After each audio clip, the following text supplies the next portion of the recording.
a couple of weeks ago, a rumor came out where it is they said that Sony will deprioritize putting games onto PC. And when the PlayStation community, when the ponies heard that, they started to rejoice. They started to say that PC doesn't make sense for Sony. They started to say that Sony don't even make money from PC.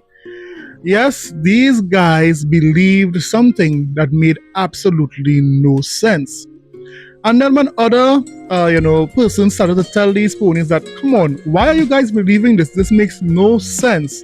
These guys were running from the truth faster than this. Boom, boom, boom, boom, boom, boom, boom, boom, boom. And tell me what you're going to do when judgment come for you. Granny, I'm coming for you. What you're going to do when the truth come for you. You better run, pony, you better run. Faster, run, Granny, trying to open the door. Yes, they love to run from the truth. Even MBG and his merry band believed exactly what Jez Corden said about PlayStation deprioritizing games putting on the PC. He believed that he bought it hook, line, and sinker. He'd made videos out of it, and then he looked like a fool after Jez recanted what it is he said, and then he started to whine and cry about it. Dude, the amount of people yesterday that were trying to turn what Jez Corden said onto PlayStation fans, like y'all and you're all just, it's hopium.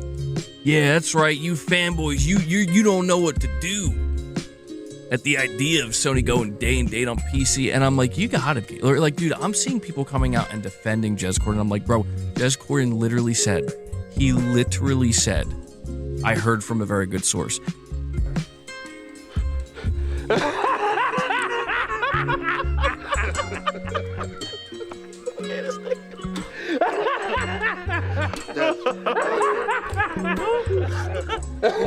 And then he debunked himself the next day or hours later, being like, well, no, that's not really what I meant. It's not meant to be taken seriously. It's not a real report. And it's like,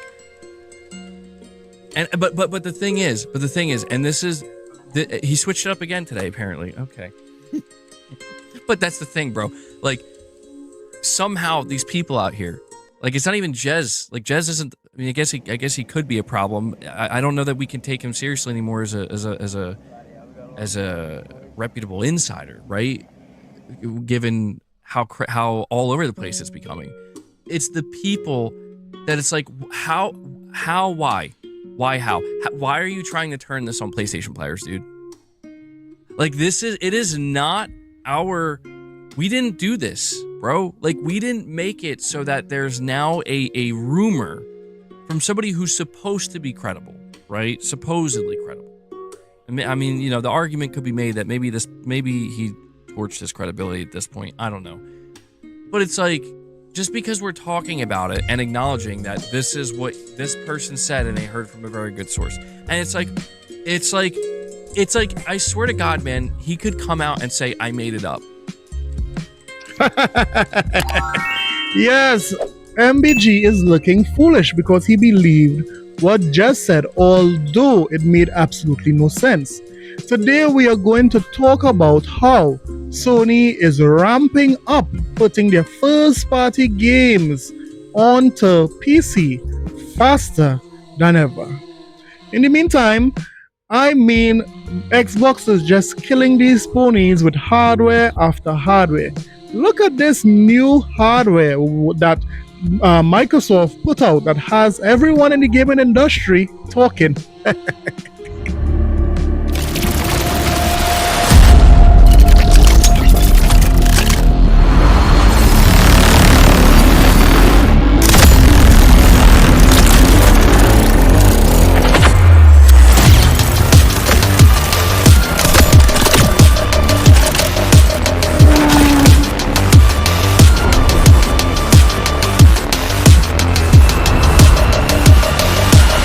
Giant croc in partnership with Xbox. Today, Xbox announced their new croc collab. Never had the desire to get crocs until I saw that I can have controllers on my feet. What are those? In the Crocs, there are no holes for the giblets, but they did send over a variety, including Doom, Halo, and Fallout. To go along with the Crocs, 2 controllers, both with Croc skins, I guess, or wraps. Take it off, though, that's the real question. Oh, actually, that's a pretty cool controller. How do these fit? Oh my god. Yes, for years, these ponies' feet have been drying out.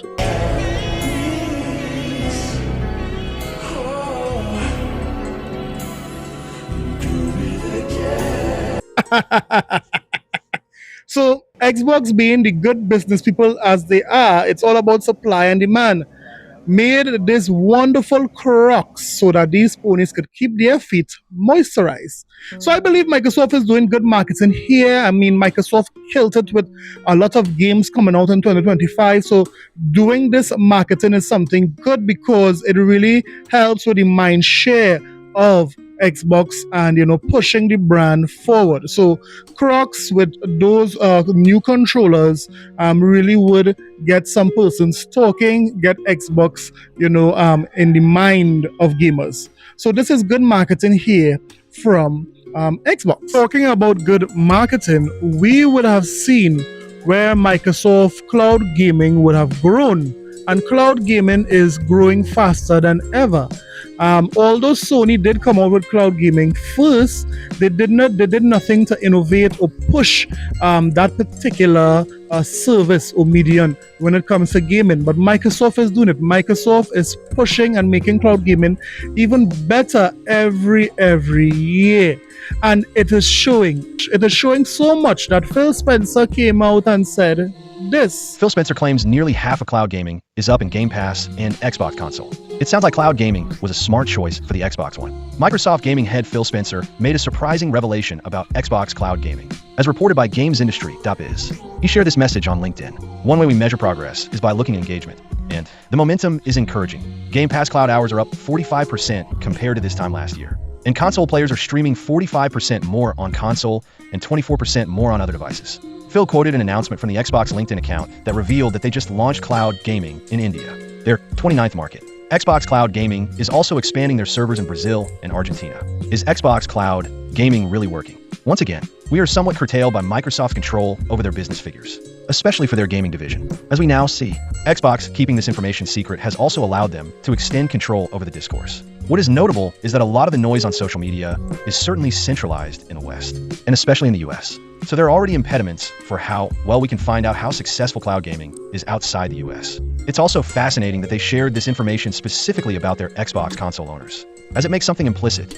Xbox gamers are changing their behaviors too. Spencer also revealed that their players who have Xbox consoles also spend some time playing on other devices via the cloud. This probably accounts for gamers who have taken advantage of Xbox Cloud gaming on phones, tablets, even smart TVs. While Xbox is a smaller pawn than PlayStation, Microsoft is showing proficiency in getting their gamers to play and spend in all manner of different ways. In that sense, Microsoft is ahead of their rivals and setting themselves up to be a sleeping giant.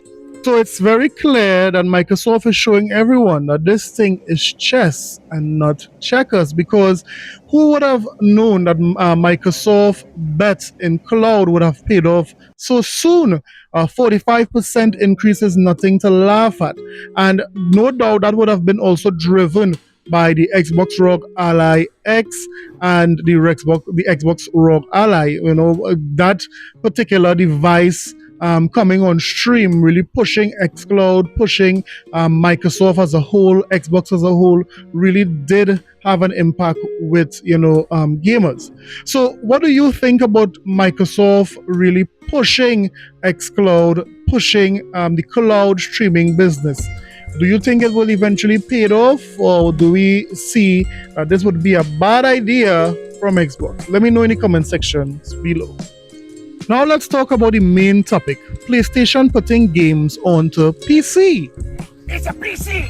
It's a PC! It's a PC! It's a PC! It's a PC! It's a PC! It's a PC! Okay, ponies, we know it's a PC, we can see it. Come on, man. Do you guys have a problem with PC? Calm yourself. Jeez. Yes, as was said earlier, we would have known that the PlayStation community believed the erroneous rumor that Sony is going to deprioritize putting games onto PC. We know that it didn't make any sense, seeing that PlayStation would have made or reportedly made over $1 billion on PC already. In addition to that, I mean, it goes against what Sony themselves would have said is their model going forward when it comes to PC. We know that Helldivers 2 launched day and date onto PC for the first time, and it saw extreme success. So why, seeing all of these things, made these ponies still believe that rumor? I mean, these guys are hoping and coping. But we have even more facts to prove that Sony is not pulling back from putting games onto PC. In fact, they are ramping up putting games onto PC. Why is that? Death Stranding 2 on the Beach is coming to PC, according to leaked rating. Sam Porter Bridges is set to trek to Steam once again. Looks like Sony will bring Death Stranding 2 to PC sometime soon. Image, Kojima Productions / Sony Interactive Entertainment. Death Stranding 2 on the Beach, more like on a PC. A now deleted ESRB rating showed the Game of the Year contender has been rated for Windows PC, indicating it may be on its way to PC in the near future. Polygon has reached out to Sony for comment regarding Death Stranding 2 on the Beach's likely PC release, and will update this post accordingly. Unsurprisingly, Death Stranding 2 has been rated M for mature, for strong language, partial nudity, and violence. The rating summary is a reminder of how bonkers these games can get, pointing out the battle guitar melee weapon in a scene where a man's hands and legs are sliced off by a robotic samurai. Typically, Sony published games come to Windows PC around a year, sometimes two, after releasing on PlayStation. Helldivers 2 simultaneous console and PC launch is an outlier here. For example, the first Death Stranding came to Windows PC about 8 months after it released on PlayStation 4. Sony published Stellar Blade on Steam 14 months after its initial PS5 release, given that Sony Interactive Entertainment was listed under the game's title on the ESRB page. It seems like Sony will publish Death Stranding 2 on Windows PC this time around. 505 Games handled the PC ports of the first game, the original release, and Death Stranding Director's Cut, and you can see 505 listed on their PC ESRB pages. Kojima Productions' Death Stranding 2 on the Beach launched to rave reviews over the summer, with Polygon's review calling it a tour de force, a smooth, incredibly accomplished iteration on a true original that has lost maybe a little of its awkward spikiness, but none of its hypnotic power. Now, would you look at that? Sony fans? We are seeing that PlayStation is bringing their first-party games over to PC even faster than ever. When did this game come out? I mean, Death Stranding 2 came out this year. And who would have believed that within the year, there are already rumors of it going to PC? That is crazy. This is clear evidence that Sony is not changing their mind on bringing games to PC. It is too lucrative. So what does that mean for Xbox gamers? If it is that Death Stranding 2 is coming for the PC so soon, we could even see Death Stranding 2 coming even faster on an Xbox console. Yes, Death Stranding 2 will be coming on the Xbox faster than a sonic boom. Sonic boom! So let me hear what you think about Death Stranding 2 coming fast onto the PC. I believe it took just 6 months, one of the fastest games to be ported to the PC. And then obviously it will come to Xbox even faster than Death Stranding 1. Let me know what you thought about that in the comment section below. Don't forget to like and subscribe for more videos, guys. I'll see you guys in the next one. Later.